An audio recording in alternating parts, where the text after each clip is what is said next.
All right.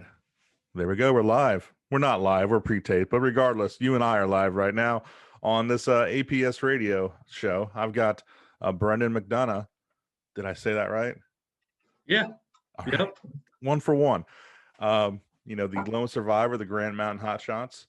And we're going to do a little bit, I think, just a little bit different than usual. I want you to tell your story, but we're going to really concentrate on the post-traumatic growth part.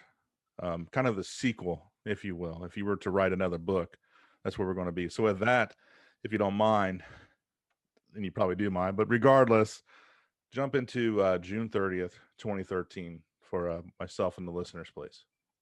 Yeah. No, thank you, Jim. I appreciate the opportunity, man. And it's always great to be able to talk about my brothers. And I think it's so important, like we were talking about in previous calls, just to lay that context. And so June 30th, 2013, about 2.5 years into my fire service career. And the fire service really saved my life from a pretty rough adolescent drug use and teenage drug use. And so, just this radical transformation through the fire service with brotherhood and just sense of community and being able to give back.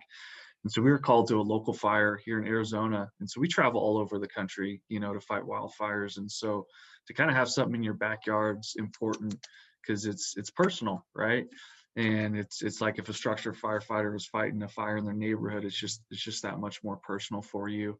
And so we were called, and so we get moving down the hill to Yarnell. It's about an hour and a half drive, and just trying to gather as much information as you can. And is most good hot shots, if you're on your way to your fire, you don't know if you're running a 36-hour shift, 24-hour shift straight of just digging and cutting lines. So trying to get a power nap in, trying to hydrate up, and trying to just make sure everyone's good, checking in on each other, ready to go for the day. And we get down there, and fire activity is pretty minimal. It was a lightning strike fire, I believe, and they kind of decided to just let it kind of burn through and do some fuels mitigation naturally. And that's not uncommon whatsoever on a wildfire. And so we get in, and we get hiking, and it's probably about 8-9 o'clock in the morning, and I realize it's hot, like it's a warm one, and the humidity's like it was just an interesting temperature from the get-go. I'll never forget kind of just the sweat that came off from that hike in. And so we get to the top of the mountain, and our goal is to just establish an anchor point on this fire and start flanking it. And just whether we're doing burn operations or direct line, indirect line, just trying to get something solid established on this fire that we can start working off, because there is the potential that morning for homes to be threatened. And so as the morning's going on, I was chosen to be the lookout. And so I talked with my captain and superintendent about some of the objectives that I had and some that they had, and kind of just identifying a good spot to be located at, and grabbed my pack and started on my way. And during that time, there was another soup meeting with our soup to discuss the plan of attack and just kind of what was going to potentially progress throughout the day. And so they offered to give me a ride. And I was like, hey, why not, right? And so I hop in the back of this UTV and say bye to the guys and the crew, and get moving down to my lookout spot. And when I get there, man, there wasn't an ounce of shade. And so I'm just kind of perched up on this rock, and I'm watching the fire way off to the north end, and we're on the south end of this fire. And kind of my objective was to just watch weather on the hour, take weather, listen to the radio, relay information. And then if I seen anything that was kind of different from what the crew could be seeing with the fire, to relay that.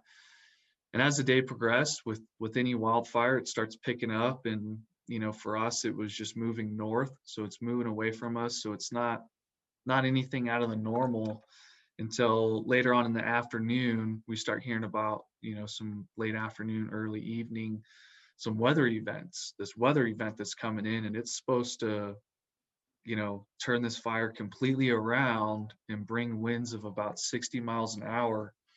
And I've been on fires with some pretty erratic behavior. I've been on fires where it burned faster in the evening than it did the day.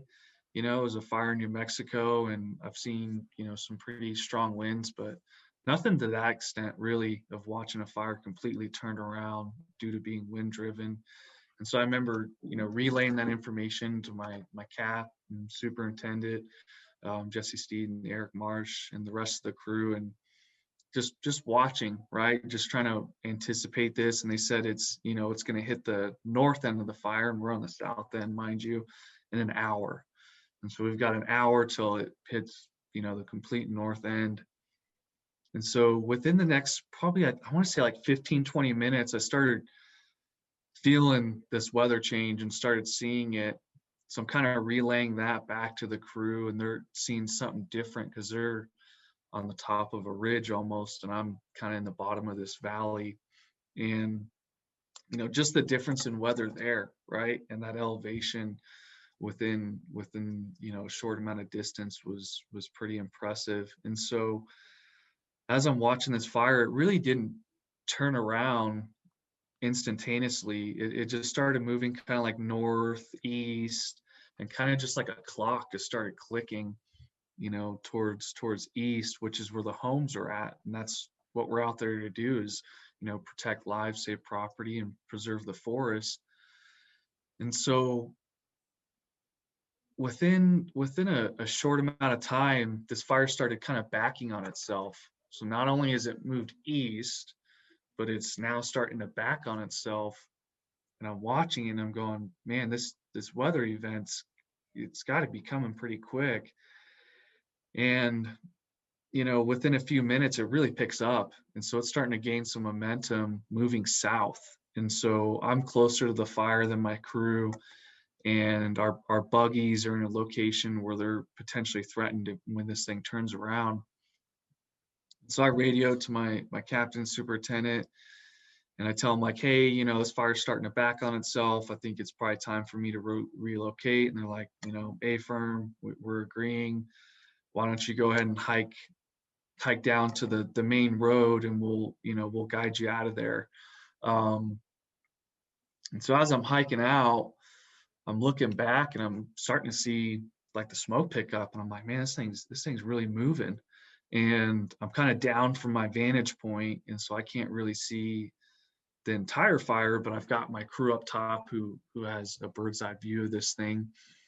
And as I'm hitting that 2-track road, I can see the smoke, and I'm like, man, this road's about to be cut off. And I'm like, gosh, I got to think quick. And within like a second, that superintendent that picked me up earlier was down in the valley. They were cutting line, and he's bombing in his UTV, and he's like, hey man, jump in. And so I jump in and I hand him my radio. He's like, hey, why don't you tell your soup what's going on? And I'm like, hey, I've got, you know, 2.5 years of service versus like 15 plus. Here's my radio, right? You're going to be able to give better description of what's going on, and I'm sure you guys are going to connect anyways. And so he jumps on and says, hey, I've got Donut with me, and we're going to grab your buggies and get into town, and we'll meet up with you later today. And as we're headed towards the buggy, this fire is really moving, and it's still progressing east though, like, but it's backing, you know, so it's got this really weird pattern in this storm that's bringing this weather in, is off to the north, and it's getting closer and closer. And so in our heads, we're thinking we've got, you know, an hour, right? We've got this long time frame going on. And so we get pulled out, and I'm with this other hotshot crew. And so we move to the north end of town. And this is probably a 5-10 minute drive. And by the time we get up there, we hop out of the rigs, and we've maybe got our feet on the ground for 5 minutes, and we're starting to get huge embers, and this fire's turned around. It's made its switch, and it's not kind of getting some random gust. It's really pushing to the south end of town. And so we pull out of there because our objective was to, you know, potentially burn off a dozer line and try and save those homes. But there was just too much fire being put on the ground, too many spot fires from that fire. And so we get pulled out and we get back into town, and I mean, this thing's moving. I mean, it was impressive fire behavior, and I've seen things similar, but nothing like this, to where the fire's, you know, laying over on itself. And just progressing. And I remember a reporter once said it skipped with the wind, you know, and that's stuck with me for years, you know, since that day, of how fast that fire was moving. And so during that time frame, my brothers started moving down their escape route to their safety zone to get back into town, because it was requested, hey, if you guys can make it back into town, we could use you. And you know, this fire is really starting to burn, and we're starting to lose homes. And you know, the game plan is really changing for what's going on, and the evacuations have been ongoing since this thing started turning. So they're trying to make sure everyone's getting evacuated. It's a change of teams, so the IC team is changing during the afternoons. There's just a lot of moving parts that are going on. And I remember sitting in the buggy, kind of waiting for the next assignment, you know, because it's, as any firefighter, it's tough to sit there and just watch, right? Watch homes start to burn, and you know, it's our job. That's what we signed up for, is to save homes and protect those people. And I hear over the radio that they're requesting an airdrop, and I'm like, what's going on? And then right after that, I hear my superintendent come over, and they're preparing a deployment site. I'm sitting there thinking to myself, like, what's going on? Like, I thought we had time, you know? And so the whole team's objective shifts, right? We've got firefighters that are going to deploy, and I'm just trying to comprehend this and wrap my brain around it. And so we're collecting medical services, you know. They're asking me, like, hey, who's there? And I'm like, everyone, like every crew member but me is together. And you know, these are the tools they're carrying. This is, you know, who had a chainsaw, who had a domar, just running down as many details as I possibly could to them, and trying to pinpoint exactly where they were. And while that's going on, we're losing this town essentially, and they're trying to gain access to where my brothers are, and you know, render medical services. We don't know what's going to happen. We don't know, you know, how intense this burnover is going to be. And there's been in history, you know, men and women that have made it out of burnovers, and so they're calling in ambulances and air evacs just to be prepared for this, and they can't find them. We can't find them. We can't get through the roads because there's just so much fire on the ground. There's propane tanks that are, you know, blowing off 30, 40, 50, 60-foot tanks, you know, with flames, because they're in a rural area. So most people have propane. And there's, you know, at this point in time, there's 20, 30, 40 homes, 50 homes that are being lost. And we can't get there, and we're trying to get radio communication, and we can't get connected. And so they put up a DPS helicopter with a paramedic on it to try and track them down. And what felt like minutes was hours, right? And you know, we hear, hey, we've got eyes on them. We're going to touch down and hike in. And so trying to cross coordinate getting there. And, you know, over the radio, I hear this guy, and he's like, I've got 19 confirmed. And I'm sitting there thinking to myself, man, I gave you guys the roster. I told you who was there. You know, like, we know there's 19.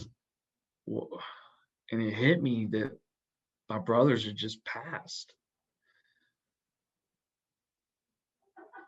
And it was such a raw moment for me. And my mind instantly kind of went into that protective mode of like, well, maybe someone made it out. Or why wasn't it me when the road was almost cut off? Why wasn't I the person that deployed? Why wasn't I with them? And in my head, I'm just broken, and I'm sitting in this our buggies, and I can't comprehend what just happened. And this fire's still moving. Like, there's still a job at hand. And I just start sobbing. I just break down. And as I'm sitting there crying, minutes, 10 minutes, I couldn't even tell you, Jim, the time that had passed by. Uh, I hear a phone call. A phone's ringing. I've got my phone in my pocket and it's not mine. I'm sitting there thinking, man, one of the guys left their phone here. And, at this point in time, it's starting to get out, but people don't know who it is. They don't know what crew. And so I'm telling myself, like, Brendan, don't look at that phone. Don't look at that phone. And I open the center console and I look down and I see that's one of my brother's wives. And it hit me that that phone will never be picked up again. That that call will never be answered. And they don't even know what's going on. And I'm thinking about their son, and I'm thinking about the other kids, the wives, the families. And I'm like, why am I here?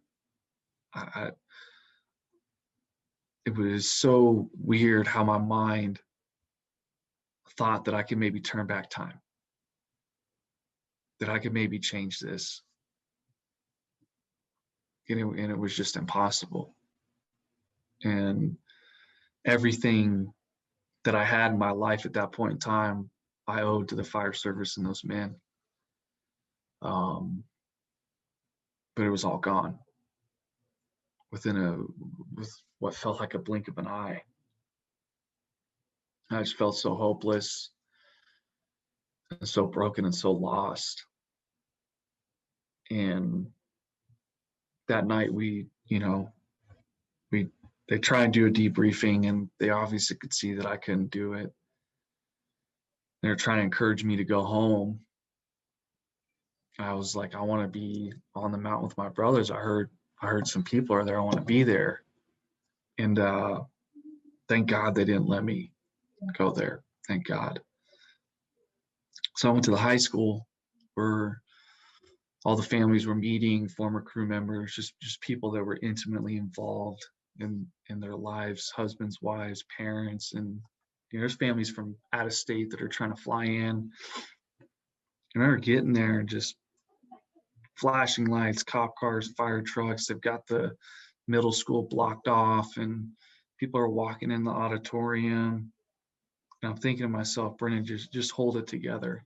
Just hold it together. Because these men and women have lost a loved one. They've lost a son, a dad, a father. So just hold it together. And I get out and I go to walk in and I see a captain that was in my academy. And he gives me a hug.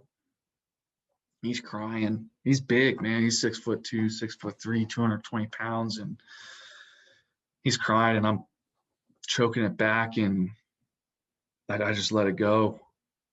And I'm just crying in him, and his shirt's soaked. And, I'm like, hey, Jeff, I gotta get in there. I see some crew members that were there from, previous years that I worked with that really were great leaders of mine, and they're crying, their faces are red, and it's like, man, I don't even know what to do. Like, I didn't want to be there in the sense that I didn't want to be alive. I wanted to be there because I felt like I owed those families and everyone else everything that I had, because I had been given so much. I remember walking into the auditorium, and I knew some of the families, didn't know some of the families. And I remember just seeing the look of them knowing, like, who survived. They had known who passed. The comprehension of who survived really wasn't there. And I just see it on their faces. just I don't want to say it was disappointment from them, but just the gut-wrenching impact and the reality that it wasn't their loved one walking through the door, that it was me. And I couldn't take it. And so I turned around and walked out and found a corner to just fold into and just break down. And I'm sure some people approached me and I probably didn't even realize it, probably pushed them away. And man, that's when the blur began, you know. The things that would happen after that I would experience, many of them would be just as traumatizing. You know, going home that night, seeing my family for the first time, not feeling worthy of seeing them, you know, waking up that next morning and having nowhere to go to, and the reality of setting in of like, I'll never see him again. And for weeks, months, you know, funerals, memorials, you know, I don't want to be too graphic, but I think it's important for listeners to hear this piece is, when we did the procession, I remember driving down with my chief and just like being in and out of sleep, you know, because I wasn't sleeping good. I was up all through the night. And we get down there and they're loading in the hearses and we come back and it was very powerful and very moving. And we get up to the mortuary up in the Prescott area and I said, hey, if you'd like to help, you know, transfer the bodies to the mortuary, just, you know, please come help. And I'd never been a part of something like that. And I didn't realize, you know, in my head, I imagined a casket, right?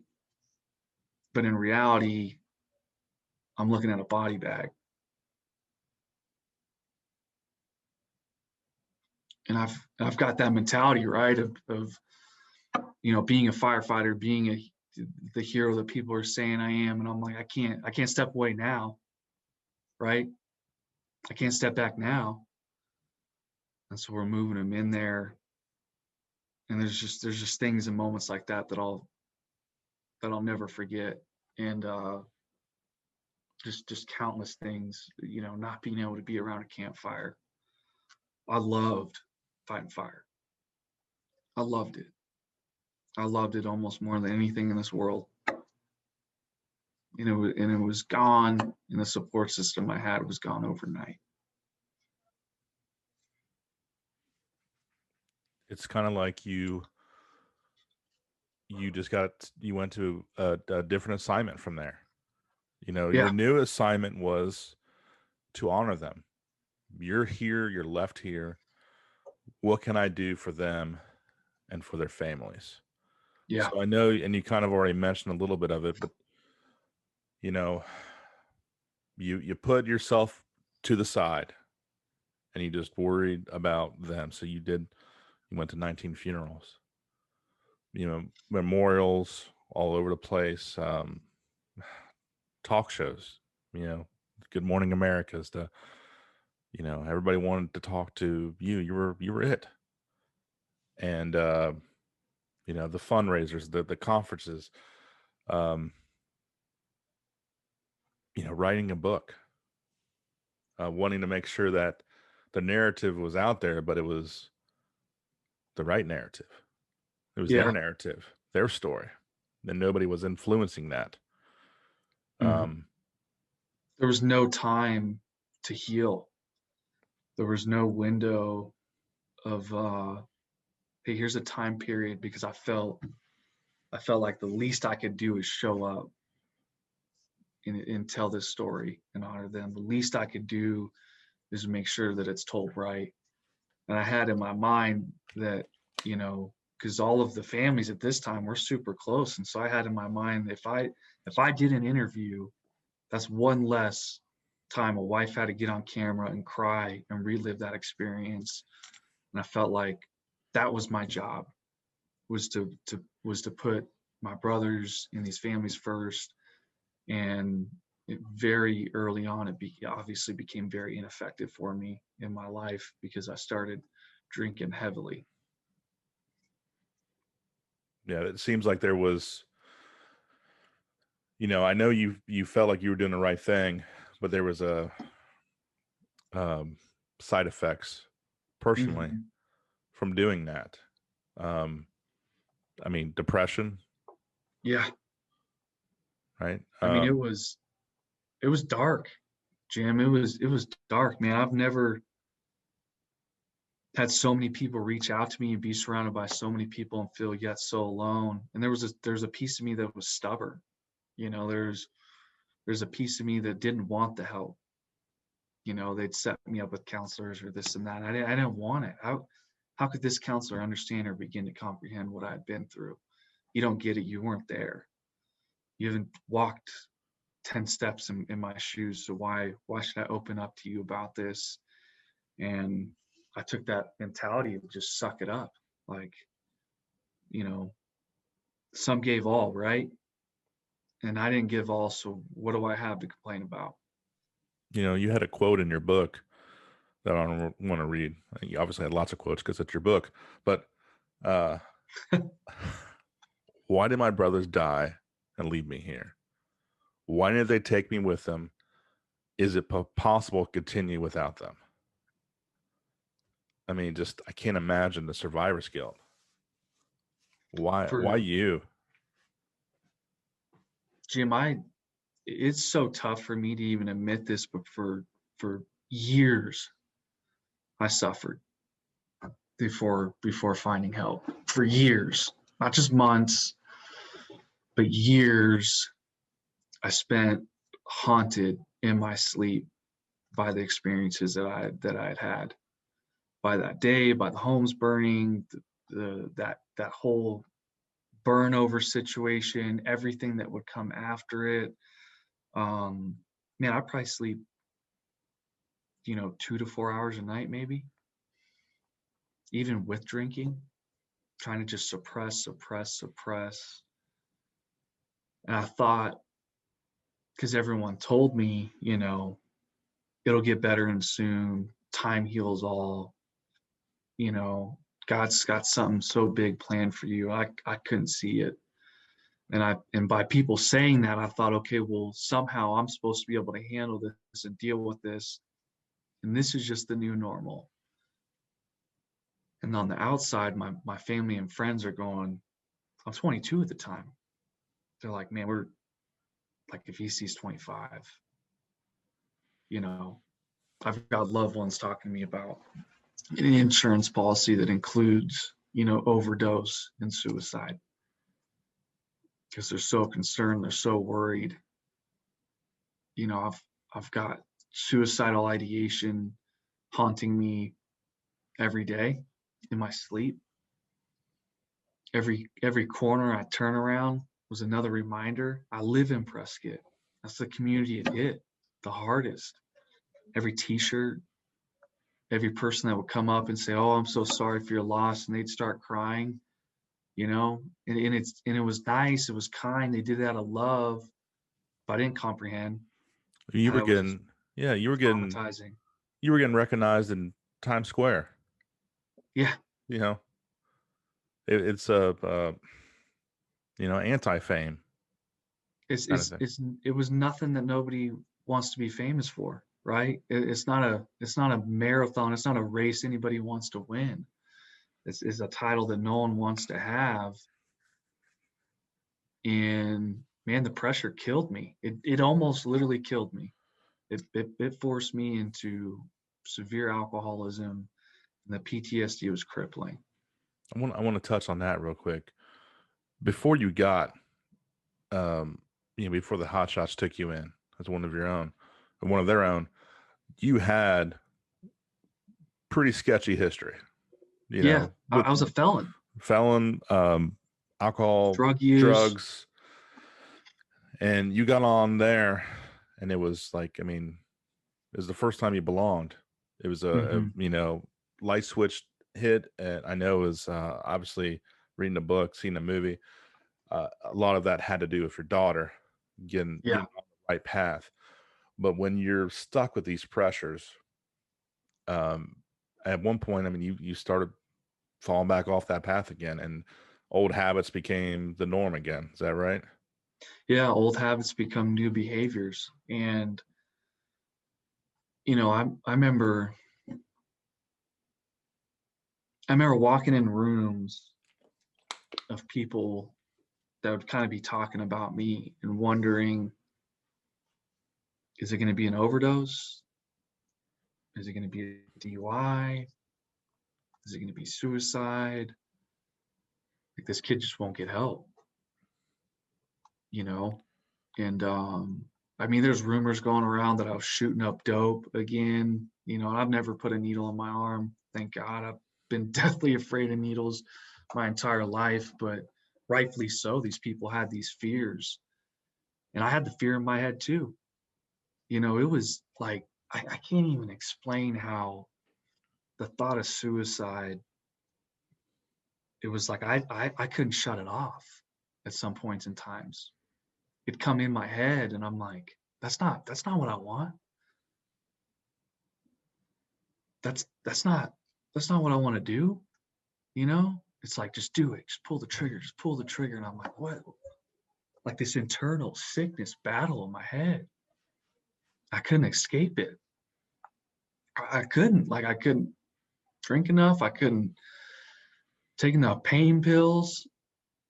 I couldn't spend enough time with my daughter. I couldn't spend enough time at the gravesite. I couldn't give enough energy, effort to be able to escape this darkness that just took my head. I couldn't hike far enough. I couldn't run far enough.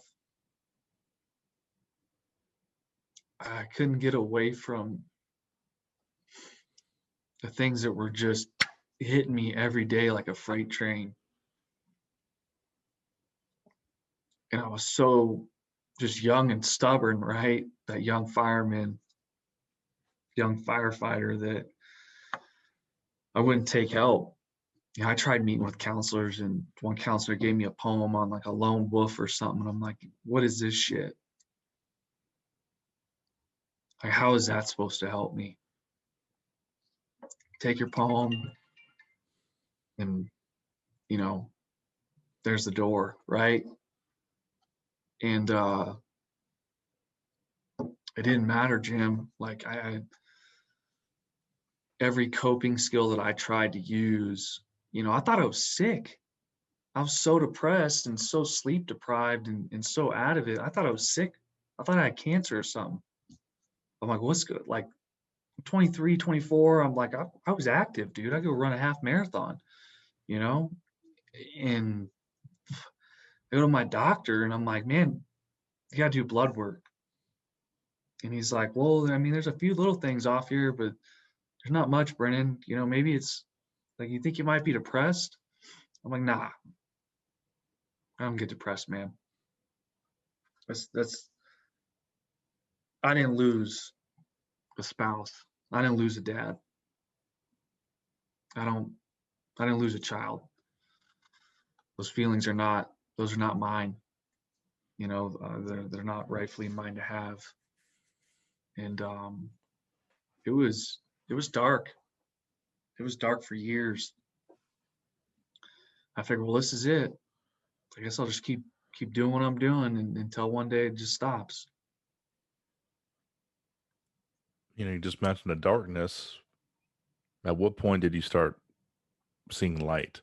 At what point did somebody or something grab your attention to where the trajectory changed? You started going Yeah. up instead of down. What was the one thing? Was it multiple things? I mean, just I know you're here talking to me now. You're in a different place, but Hmm. what started that change?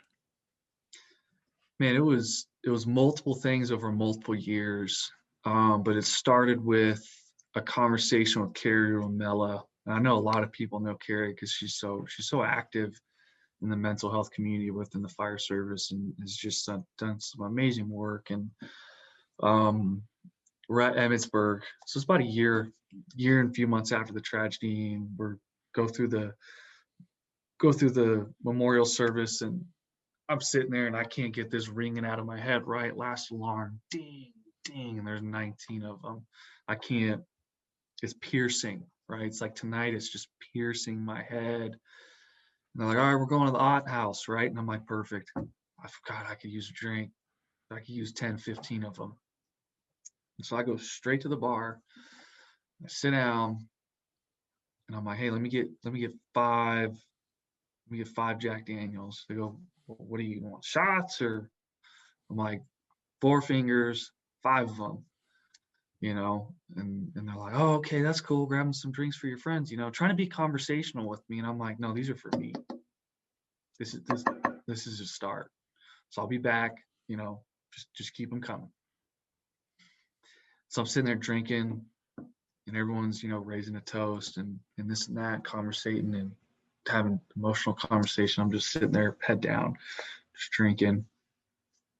Carrie comes up with that smile, that mini no, and she puts her hand on my shoulder, and I look over and I'm like, hi, Carrie. She goes, how you doing? At this time, I've probably told 10, 20, 30,000 people the same thing. I'm doing okay. I'll get through this. I've got a daughter to live for, so I'll get through this. And some came over me, and a week prior, so in between Colorado Springs and in between Emmitsburg, I put a gun to my head. I'm in my truck, and I'm screaming at myself just to pull the trigger. This image of my daughter pops in my head, and she's dancing in my living room. And I come to, and the gun's in my lap, and I'm like, what are you doing? Like, you got to get help, man. But I didn't know how to reach out. And so that came to my mind. I'm like, you know what? Just tell her the truth. So I tell her, I'm like, hey, Carrie, I'm not doing good. And I'm sure this isn't helping. I'm probably like fourth, fifth, sixth, seventh drink in, right? And I tell her last week I put a gun to my head, and I couldn't seem to pull the trigger. And so I'm wondering why I'm still here. And so she's talking with me. And at this time, I'm pretty intoxicated. I'm not going to sit here and lie to you. So I'm just dumping on her, and venting. And she's just listening. She's listening. And she's like, Brendan, do you want help? I'm like, yeah, more than anything.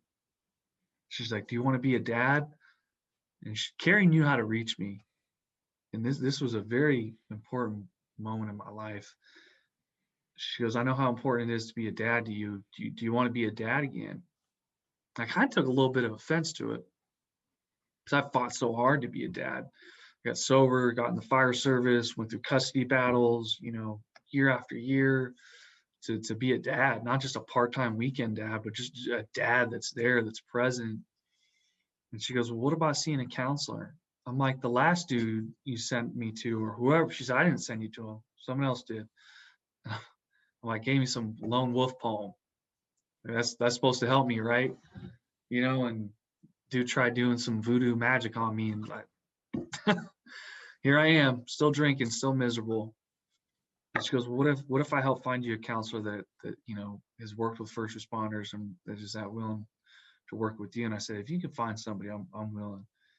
I don't remember the exact words, but she pretty much called me out and said, if you're willing to put the work in, right, then you might have an opportunity of being the dad you want to be again. I thought to myself, I'm like, I was a hotshot. Like, how hard I worked? I knew her husband was a structural firefighter. I said, the difference, right? Like, one person runs EMS calls and they got an imprint on the recliner of their shirt, and I've got an imprint of my pack on my back, right? Like, that's the difference of who puts in hard work. I was a smart ass dumb kid, And she goes, oh, really? And, she made some comments and just really took it well. And so I keep drinking. And so we get on the plane the next day or two, and she's talking to me. She's like, "You still going to go to counseling, or is that you just drunk?" I said, "If you can find me a counselor that can work with me to allow me to be a dad again, I'll be there." It's about a week goes by. I show up, and it's with this lady, and she does EMDR, and I still can't even get the terms right. We sit down, we do the pre-assessment, just kind of the familiar. So I come back the following week, and she's like, "All right, are you ready to start?" I'm like, "Yeah." And so she starts asking me questions. She's like, "How you feeling?" I said, "Yeah, I'm okay. Yeah." So we do that for about 15 minutes. And she's just like, "Are you going to give me anything, or are we just going to sit here and get one answered questions?" I'm like, I don't know what you want from me." She's like, "Well, you're here because you need help, right?" And I'm like, "Yeah." Right. One answered question again. And she's like, let me explain this to you. If you don't work through this, you're not going to get through it. So the pain that you have in the back of your mind that you're not willing to tell me is going to continue to sit there if we don't talk about it. And I'm like, same thing with Carrie. I'm like, what do I have to lose? What I got to lose? You tell every other person your story, let her have it. So it was supposed to be like an hour session, turned into a 2-hour session. I just gave her everything, Jim. Anything and everything that bothered me, every sleepless night, every nightmare, the guilt, the shame, the depression, suicidal ideation. I just dump it on her. And she's like, "Does that feel better?" And I'm like, "No, not at all. I actually feel worse now. Like this was not helpful." And she's like, "Well, I want you to come back in 2 days."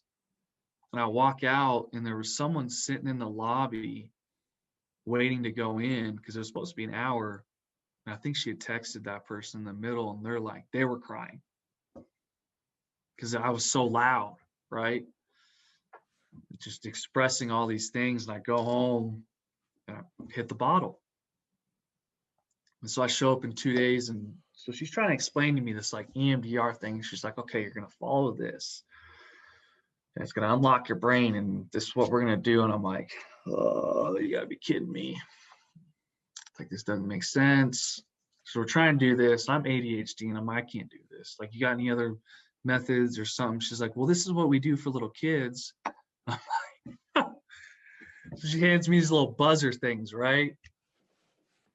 So I'm holding these buzzers, and I'm squeezing them. I got my eyes closed.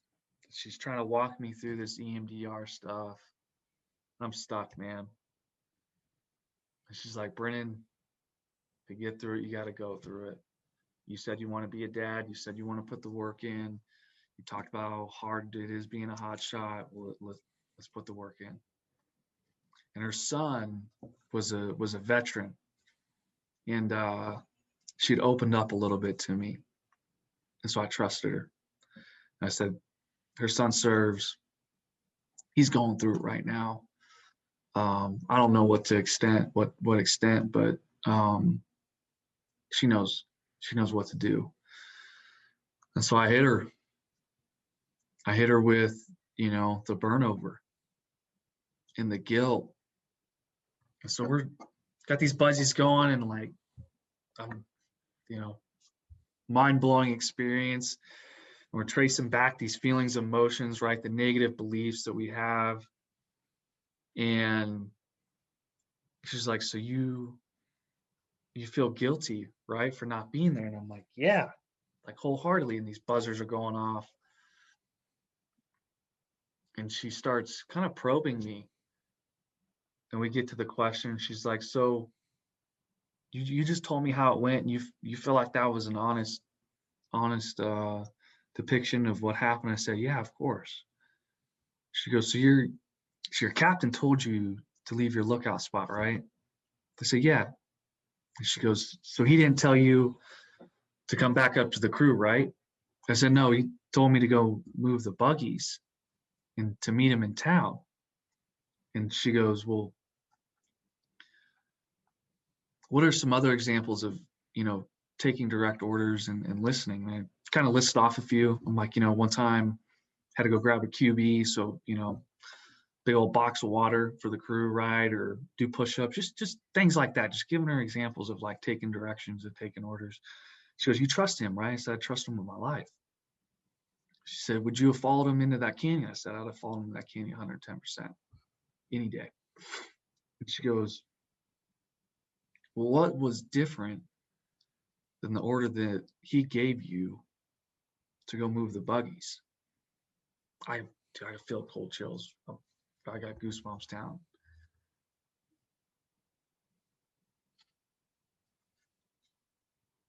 I remember sitting there going, damn,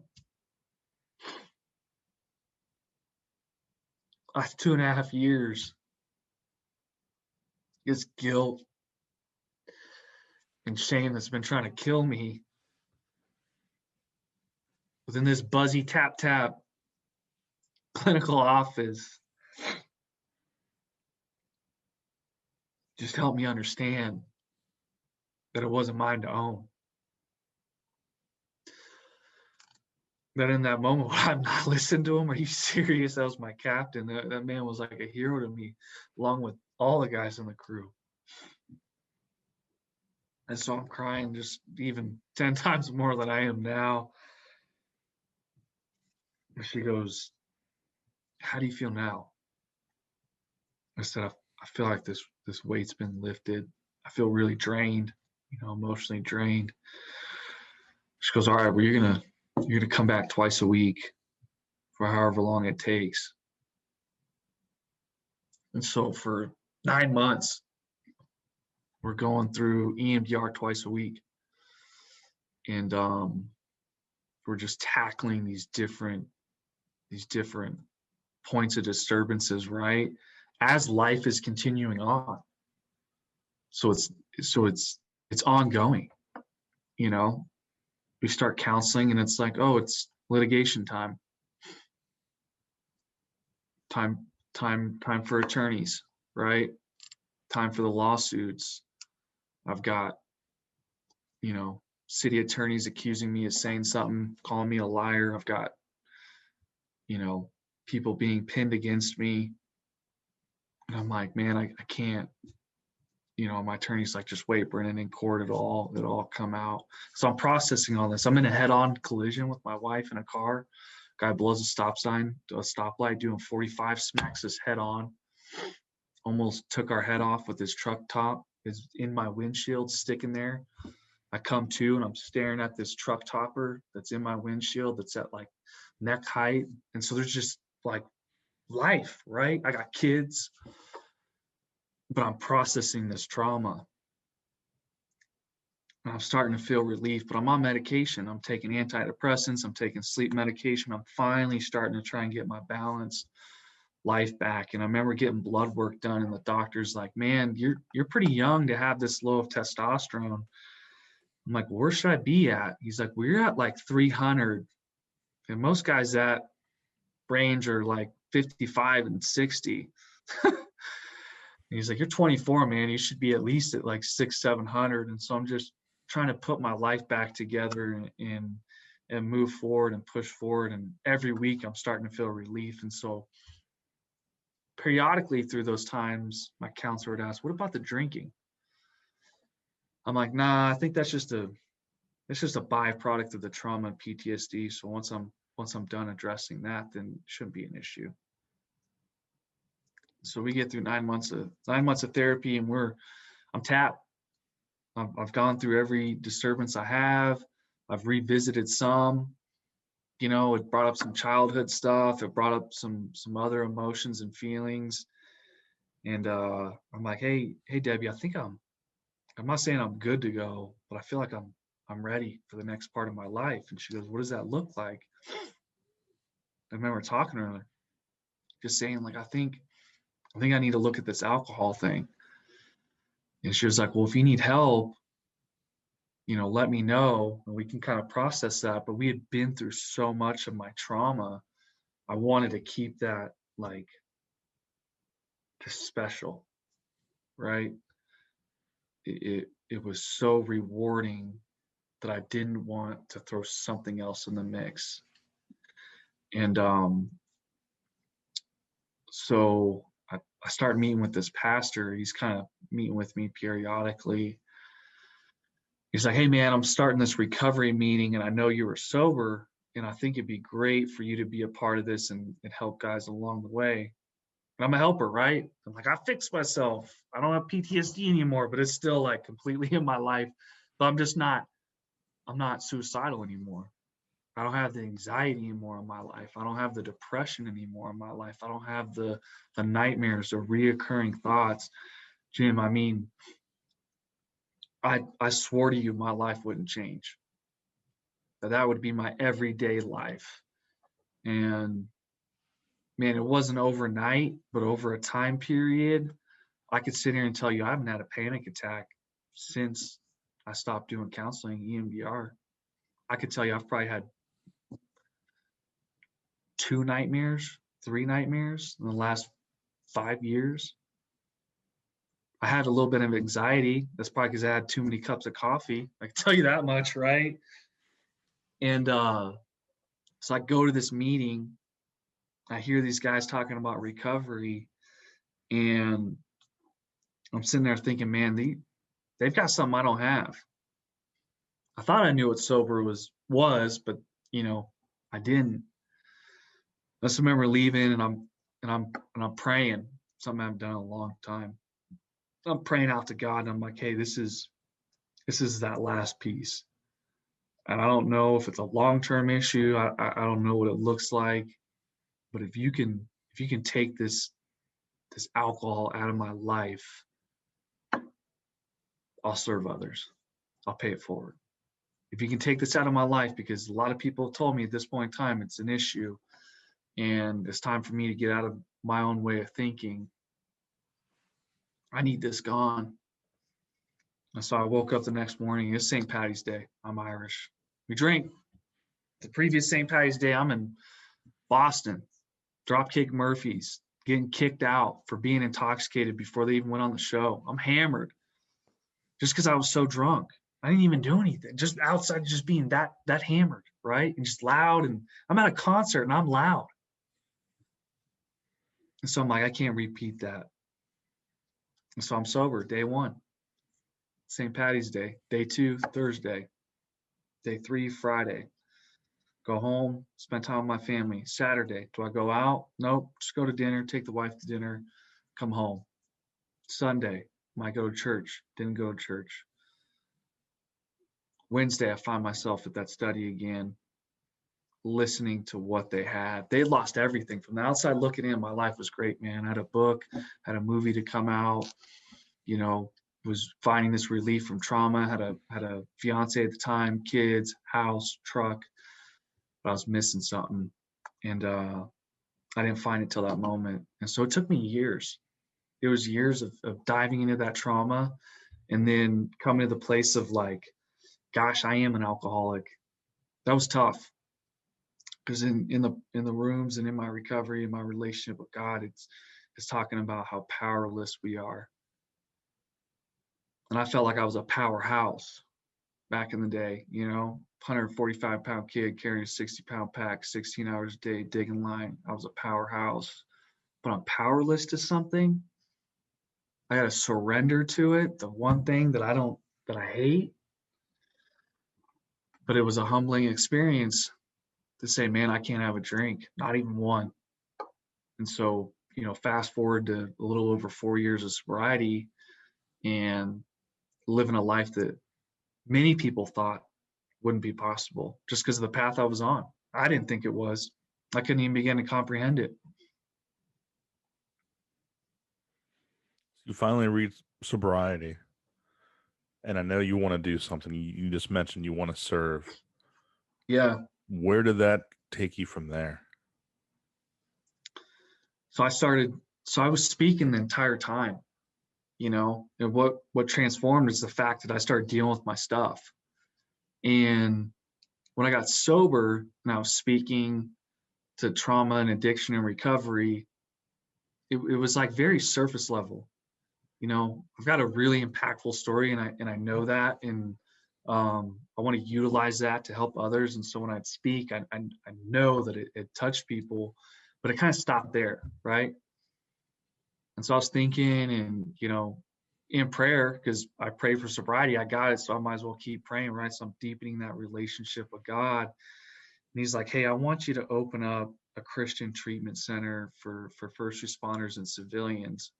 And I'm thinking like the old phone jack lines, right? I'm like, this thing's plugged into the wrong line, because I'm a knuckle dragging hotshot and I know absolutely nothing about, let alone business, but a treatment center. So a week later, it comes back in my head. And so I talked to my pastor. I'm like, hey, I'm hoping in the back of my head, I'm hoping he sits there and says, Brendan, I think you're biting off more than you can chew. I tell him what I want to do. And he's like, man, I've been praying for something like this for you. And I'm like, Bob, how am I going to do this? He's like, God will make it happen. I'm like, well, you got to help. He's like, I'm a pastor, man. I've never been in business. I went from being a postal man to, he went from being an Olympic gymnastics to a postal man to a pastor. He said, I'll help you with how I can. And from that moment, we opened in 9 months. So business partners, financing, clinicians, programming, space, insurance, everything that goes into it. And I didn't know anything about it. I didn't know what a level of care was. I didn't know deductible out of pocket. I didn't know what a treatment plan looked like. But God put those professionals in my life to be able to say, hey, I know this. I've done this for the last 20 years. Let me put this together for you. Got a guy who was good in business that wanted to give back. He's like, I know business. Let me put this together for you. And so we've almost been open for 3 years. We've seen men from all over the country, all different walks of life, from millionaires all the way down to, I need a pair of shoes, and everything in between.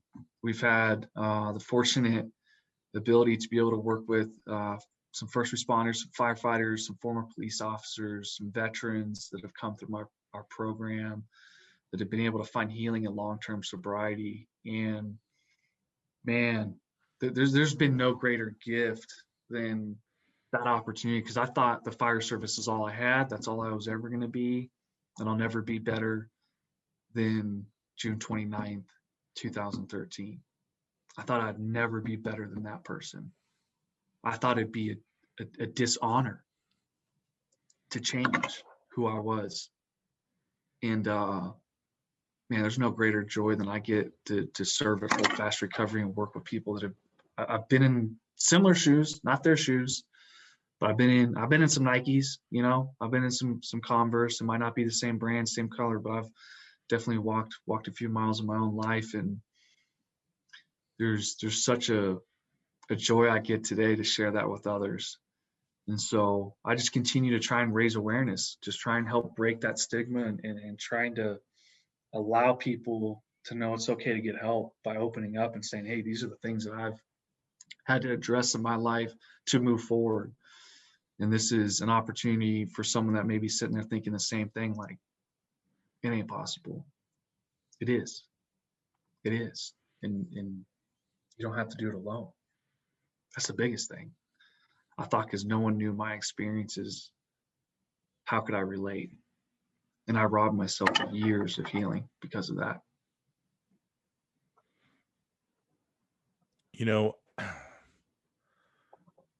By going through therapy, you're able to kind of work out, it seems like, everything to do with that incident, to do with the abandonment, why am I here? You still had all this pressure, though, of why are you here? And that just, I imagine that pressure of, you have to make something of yourself. You have to, if you're the one that's left, you can't be a nobody. You have to be extraordinary and truly make a difference. That pressure, almost 8 years into this, do you feel like you've lived up to that? Is that pressure gone? Are you finally doing what you think you were meant to do? When I first That's a solid question, Jim. That's a good question. I don't think I've been asked that. When I first set out to do this center, I had this insane, large, huge facility set out. We're talking $10, $15 million facility. And that pressure is what I felt in. And as I started to realize, it didn't really matter what the building looked like. It didn't really matter where it was set in.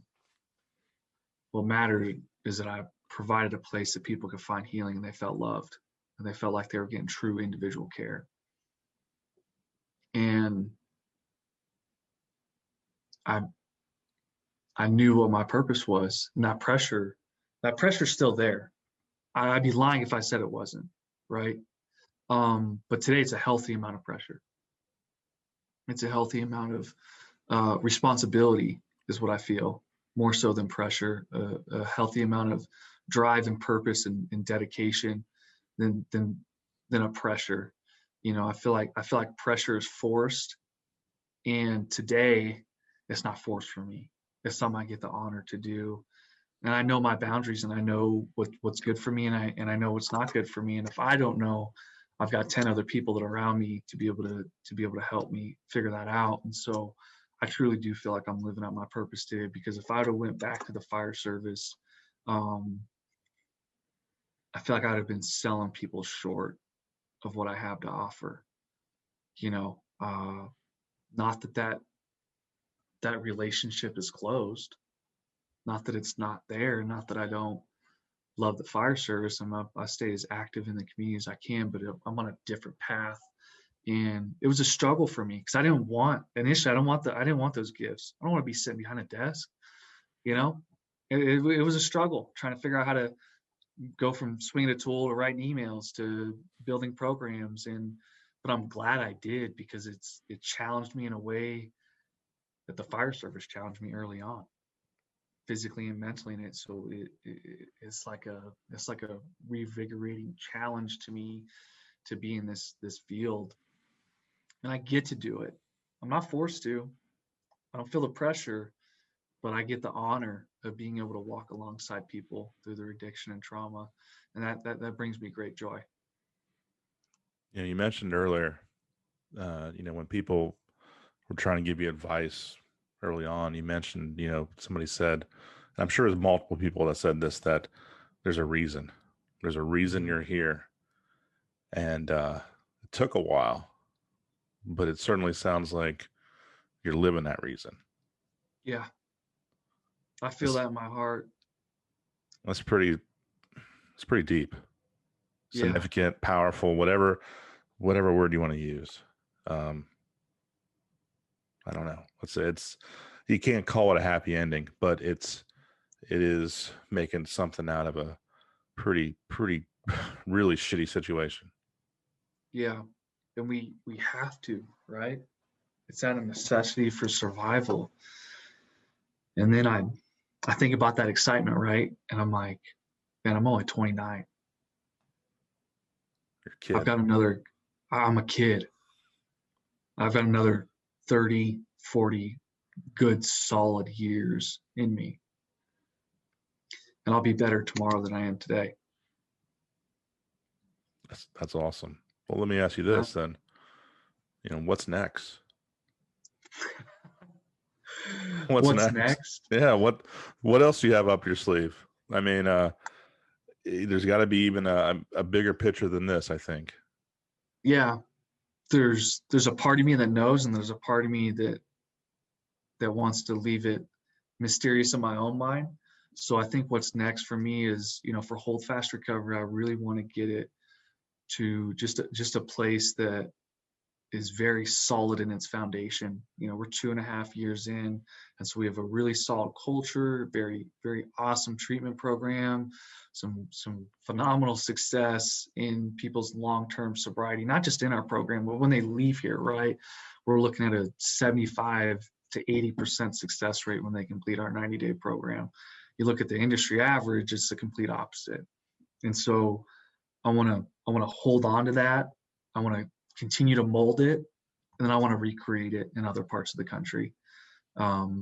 And I want to make sure that those other facilities fit the need and don't recreate the wheel, right, of what's been going on. So that's one thing that I want to do, because I'll always be a part of Hold Fast Recovery. I'll always be a part of this program. And so I just want to continue to see it grow and foster into that initial idea that I had in 20 years, right? A healthy amount of drive and purpose within that. And so I want to see that grow. I want to write more books. I really want to put a book out that dives into kind of the aftermath. You know, when I first initially wrote the first book, it was really about kind of my childhood and the tragedy and some of a little bit of after, but it really I didn't get an opportunity, and I don't think it was the right place either for it. Didn't really get an opportunity to dive into the conversation we just had. And I want to put that pen to paper, but with hindsight, looking back of like, okay, that was, you know, now that I've got 4 years sober, now I can really look back and go through and dissect a lot of that and share some of those experiences and, you know, walk through. I want to put a book out that's like just like getting help for in layman's terms. You know, I think a lot of people that read my book, they said it was a really quick read, very emotional, very powerful. And I want to do something that puts the clinical aspect of mental health at that kind of same playing ground, because half the battle is knowing what you're fighting, right? And I think if we can put where the battle's at in a very simplistic way with examples that people can relate to, I feel like that would be that much more encouraging. So that's on my list. Continuing to speak, you know, through COVID, that was really hampered and dampered. And so it's just starting to pick back up. So I'm going to continue to do that. And then we're kind of kicking around a mental health podcast idea. I feel like if I were to do it, I feel like I could offer some insight and just strictly stay within mental health and bring on some professionals, and kind of like the book idea, just bring it down to our terms, our language, so that it doesn't seem like such a huge mountain to climb, because it is, but it isn't. You know, when you start talking about EMDR and CBT and DBT, and you start, you know, throwing out neural pathways and things like that, it becomes very convoluted. And it's like, I didn't go to school for that, so I don't know it. And most first responders want to know what they're going through, and so I think something like that would be pretty rad. All you need is a fancy mic. I mean, come on, look at this. 100 bucks, you know, and yeah, I know there's a lot of hard work that goes into a podcast. There's a lot of hard work that goes into a book, and there's a lot of hard work that goes into Hold Fast Recovery. And so I want to make sure that my family is important too, and that those time investments are getting the proper attention. And so I know God will open the doors when they're supposed to be open. That's kind of where I'm at. And anything big and crazy, nothing at this point in time, you know, but I think those kind of 3 or 4 things are really what's important to me right now. And those are kind of within the next year or two that I want to make sure that those are tackled and moving along. I love all that. Those are all all the above, you know, Yeah. for me. Now, you know, because what you do, what you offer, I don't know if you realize this or not, but it really is hope, you know, to go through everything you've gone through. I mean, even before you got on the Hotshots, and to come out on the other side like you are now, you give people hope. And I hope you realize that. So keep getting out there, keep doing this stuff. Yeah. So let me ask you this. Yeah, absolutely. It's huge. So where can people find information about Hold Fast Recovery, and then also just, you know, your contact if they wanted to reach out and have any questions? Yeah. So www.holdfastrecovery.com. My contact information is Brendan, BRENDAN, at holdfastrecovery.com. And then social media too. I'm pretty responsive on that. So Instagram, I think, is Donut _928. And then I think my Facebook page is just Brendan McDonough. And you can shoot me a message, and usually I get back to people within a day. But if it's urgent, call into the center at 1-800-351-6858. I got to ask another question. Have you ever met anybody else nicknamed Donut? No. This guy right Jim, here. you? Yes, are you serious? I am serious. Do you have a tattoo to prove it? No, not yet. We're gonna change that when you get here. Have one. I'll get a matching one. No, yeah. I woke up as a kid from a sleepover earlier than everybody else, and there were donuts, and I ate more than I probably should have, and earned a nickname Donut. Nice. This is like third or fourth grade kind of thing. So I've had it for a while. So yeah, I mean, I didn't get it just for my last name. I earned it. Yeah. Oh, yeah, that's true. So I put it down too. So about every week, someone will come in, whether a staff member, even a client, they'll drop off about a dozen donuts in my office. And yeah, I go to town for sure, man. I love donuts, and even though it's not how my nickname came about, but that'll be for another day. Nice. All right. Well, hey, I can't thank you enough for coming on the show and just sharing everything, because I know it's not easy. Like, I can't imagine doing this as often as you've done it, but it's still such a powerful story, and man, continue to share it, whether it's just doing everybody else's shows or doing your own. Again, if I could do it, you can certainly do it. You've done a lot more. No. So thank you so much, brother. I really appreciate the opportunity. Yeah. So he's Brendan and I'm Jim, and we are out of time. Take care, listeners and viewers.